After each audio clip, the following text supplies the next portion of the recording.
말씀이 있는 교회, 그 말씀 전하는 교회, 말씀대로 살아가는 교회, 말씀의 빛 교회.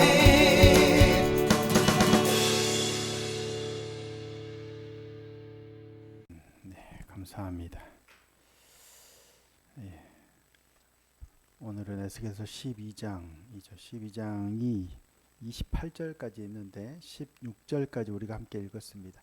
앞서 8장에서 11장까지는 에스겔이 환상 중에 예루살렘 성전에서 우상 숭배가 아주 성행했던 것을 보고, 또 그 때문에 하나님께서 예루살렘 성전과 예루살렘을 떠나시는, 하나님의 영광이 예루살렘을 떠나는 광경을 목격한 걸 기록하고 있어요, 환상 중에.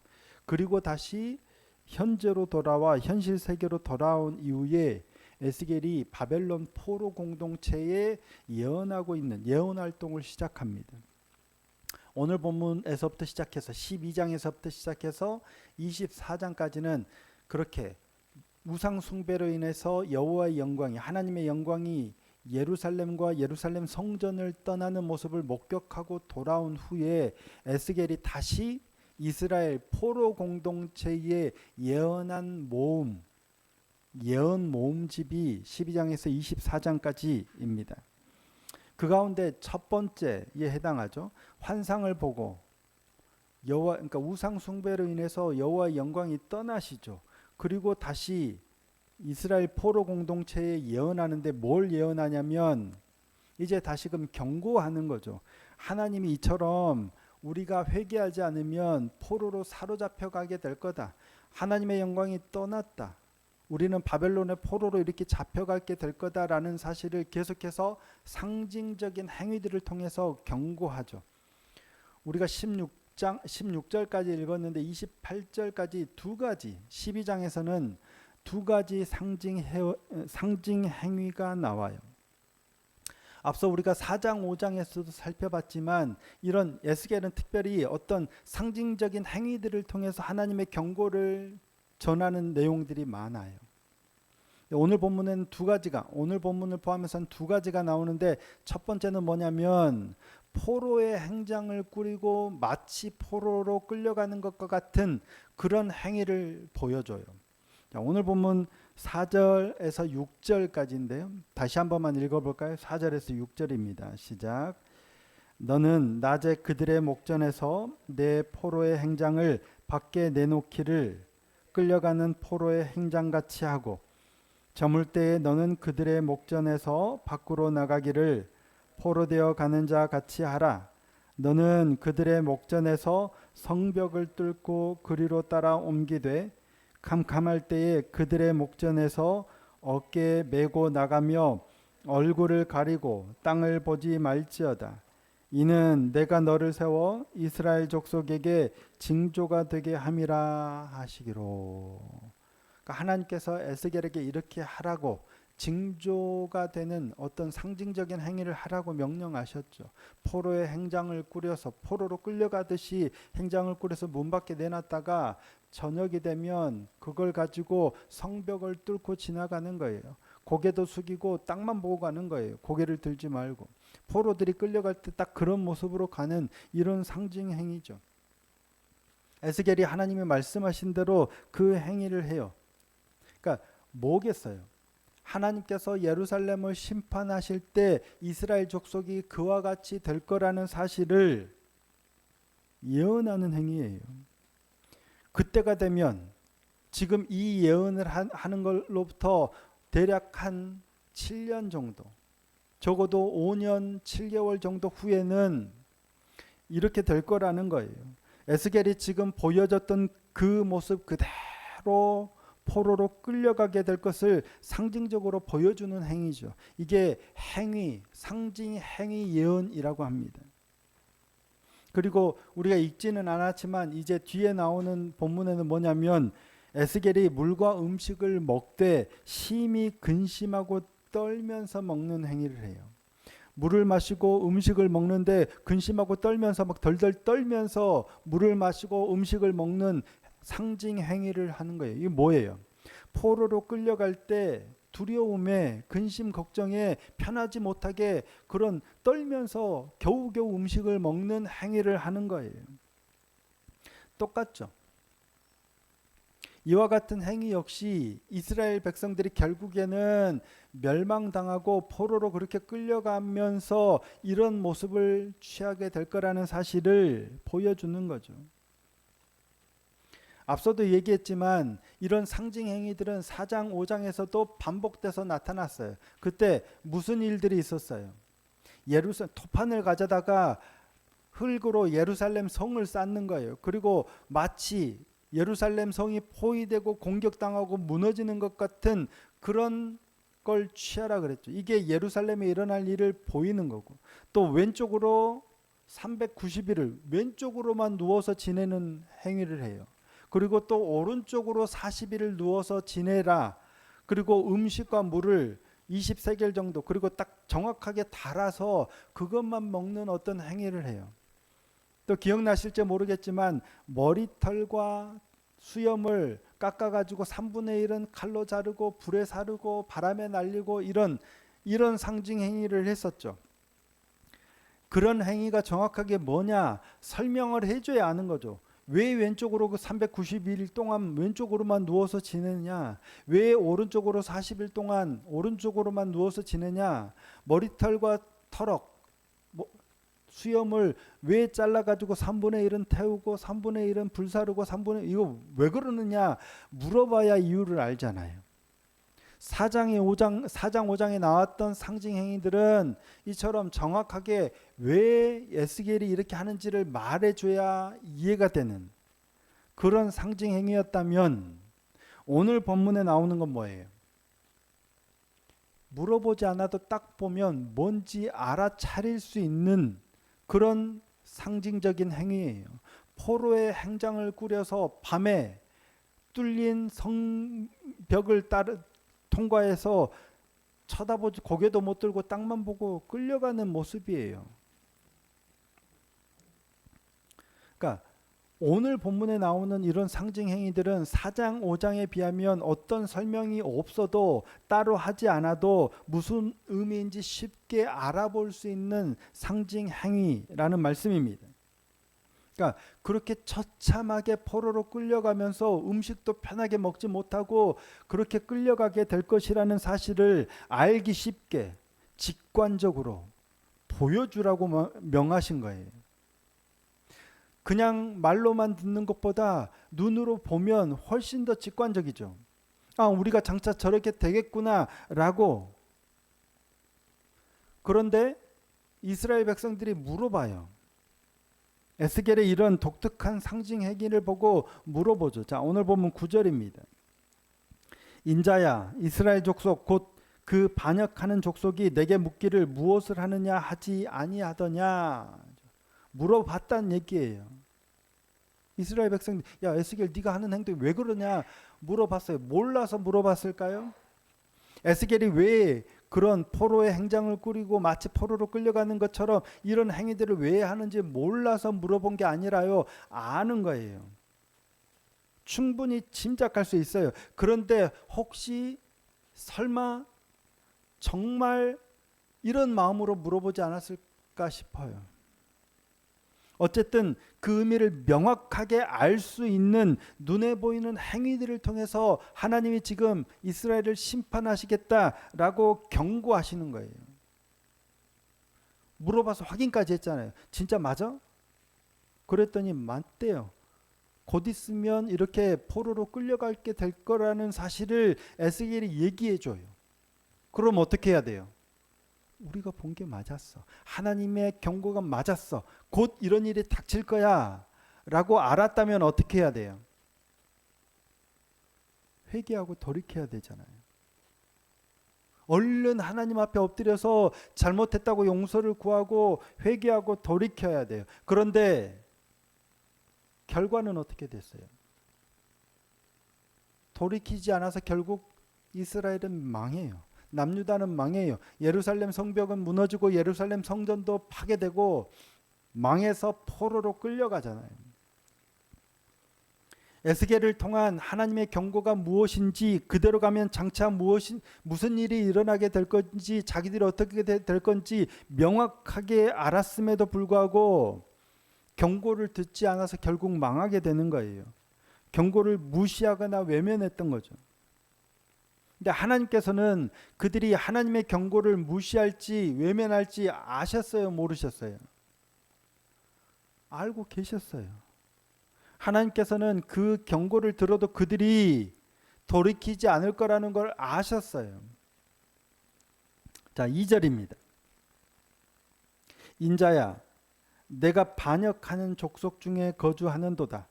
그들은 볼 눈이 있어도 보지 아니하고 들을 귀가 있어도 듣지 아니하나니 그들은 반역하는 족속임이니라.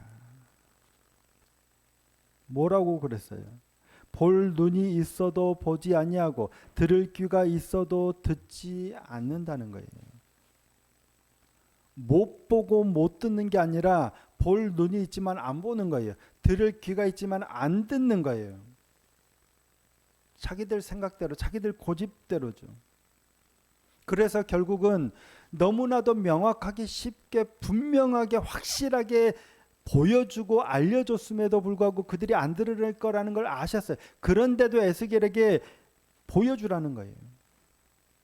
명확하게 너의 상징 행위들을 통해서 어떤 일들이 일어날 거라는 걸 다시 한번 보여줘서 경고하라는 거예요. 왜? 그들이 안 들을 줄 알면서 왜 하나님은 계속 이런 상징 행위들을 하라고 말씀하신 걸까요?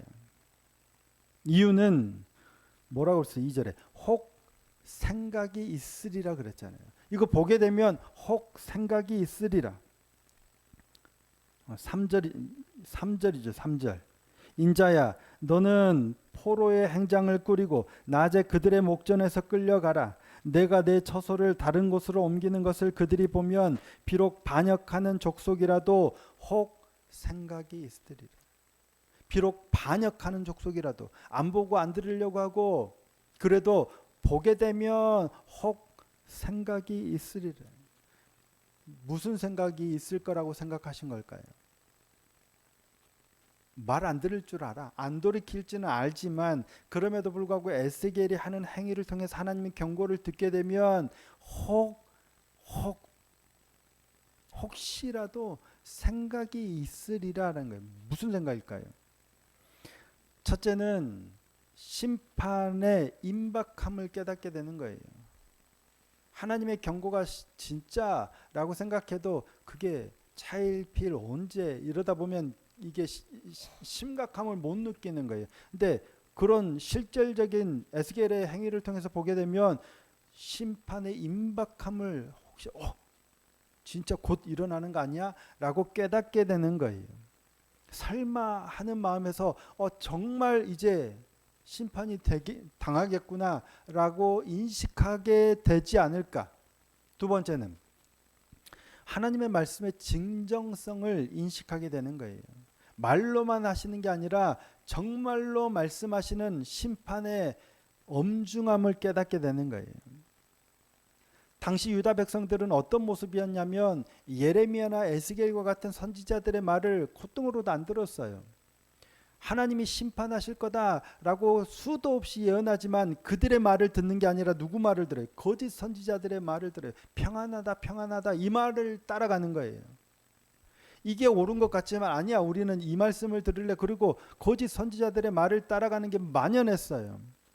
그런데 이런 행위를 보면 진짠가? 혹 생각이 있으리라. 그런 의도에서 하나님은 명하신 거예요. 세 번째는 늦었지만 죄를 자각하고 마음을 돌이키는 어떤 생각들을 하게 되지 않을까 하는 마음으로 이를 명하시는 거예요. 무엇보다 여기서 중요한 건 우리가 기억해야 하는 건, 우리가 붙들어야 하는 건 뭐냐면 그런 하나님의 의도에도 불구하고 이스라엘은 망해요. 그래서 결국 포로로 끌려가요. 그러면 혹 생각이 있으리라는 의도는 아무 의미가 없는 건가요? 그런 의도에서 하신 말씀이 아니라는 거예요. 그들이 뻔히 회개하지 않아서 멸망당해서 포로로 끌려갈 것을 뻔히 아시면서도 에스겔에게 반복적으로 이런 행위들을 통해서 하나님의 경고를 전하라고 하신 이유는 혹 생각이 있으리라. 이거는 뭐냐면 전체는, 나라는, 공동체는 멸망해서 돌이키지 않아서 망할 거지만 그 가운데 혹 생각을 하게 되는 사람들이 있을 거라는 거예요. 그릇된 길로, 망하는 길로 공동체는 가서 나라는 망하고 성전은 파괴되고 무너져서 포로로 다 끌려가게 되겠지만 혹 그 중에 마음이 변하고 생각이 변하고 돌이키는 사람이 있을 거라는 거예요. 그래서 이런 말씀을 하게 하시는 거예요. 설령 멸망을 피하지 못하더라도 개인적으로 깨닫고 회개하는 사람이 있을 거라고 기회를 주시는 거예요. 자, 오늘 본문 16절 함께 한번 읽어보겠습니다. 읽겠습니다. 시작. 그러나 내가 그중 몇 사람을 남겨 칼과 기근과 전염병에서 벗어나게 하여 그들이 이르는 이방인 가운데에서 자기의 모든 가증한 일을 자백하게 하리니 내가 여호와인 줄을 그들이 알리라. 포로로 다 잡혀가요. 근데 그 중에 뭐예요? 자기의 모든 가증한 일을 자백하고 하나님이 여호와이심을 알고 하나님께로 돌이키는 거예요. 지금 보고 혹 생각하는 거예요. 그게 그렇게 연결이 되는 거예요. 혹 생각했다고 깨달았다고 이 나만 벗어나는 게 아니라 가겠지만 우리도 어려운 처지를 여전히 겪겠지만 그럼에도 불구하고 그곳에서 나의 죄를 깨닫고 자백하고 하나님의 하나님 되심을 고백하고 건짐을 받는 거예요. 그게 남은 자예요. 남은 자라는 건 멸망당하는 중에 우리만 딱 남겨놓고 나 고난 안 당해, 나 멸망 안 당해, 나는 괜찮아 이런 게 아니라 똑같이 어려움에 처하겠지만 그 가운데서 하나님의 참되심을 발견하고 회복의 길로 들어서는 사람이 있게 돼. 이게 남은 자예요. 몇 주 전에 말씀 남은 자라고 표현을 하지만 남겨두신 자죠. 남겨진 자. 이게 렘넌트라는 거예요. 전체가 함께 운명 공동체처럼 가는 것처럼 보이지만 그 안에서 구원은 개개인의 문제예요. 남들이 다 그런다고 해서 무작정 휩쓸려 가버리면 안 됩니다. 비록 나라가 망하고 교회가 망하는 길로 간다고 할지라도 나 자신은 스스로 깨어 말씀 앞에서 바르게 서서 그 길을 꿋꿋이 지켜나가야 해요. 그렇다고 우리가 이렇게 망하는 길에서 우리만 딱 벗어나는 건 아닐 수도 있어요. 하지만 하나님께서 끊임없이 우리에게 말씀하신 이유는 혹 생각이 있으리라. 그래서 이 어려운 상황 가운데서도 우리가 어떻게 행해야 하는지, 어떻게 하나님 앞으로 나아가야 하는지, 어떻게 우리의 신앙을 지켜야 하는지를 생각하게 하시는 거예요. 그들이 비록 반역하는 족속이라도 이를 보면 혹 생각이 있으리라. 하나님의 의인을 찾지만 한 사람도 없어요. 하지만 하나님이 주시는 그 말씀 앞에 섰을 때 혹 생각이 있으리라. 그 은혜를 누리는 저와 여러분이 되었으면 좋겠습니다. 비록 우리도 패역한 족속이고 참 완악한 족속이지만 그럼에도 불구하고 하나님 말씀 때문에 생각하는 신앙의 길을 걸어가는 믿음의 사람들이 되었으면 좋겠습니다. 그로 인하여 하나님이 남겨두신 자, 하나님이 회복시키는 자, 그래서 하나님의 또 역사를 써내려가게 하시는 자, 이렇게 하나님의 백성다운 한 사람 한 사람이 되어져 갔으면 좋겠습니다. 다 같이 힘든 시간들, 힘든 삶의 여정을 걸어가지만 말씀 앞에서 생각하는 신앙으로 바르게 하나님의 말씀을 따라 걸어가 하나님의 놀라운 구원의 역사 이뤄가는 복된 믿음의 사람들이 다 될 수 있기를 예수님의 이름으로 축복합니다.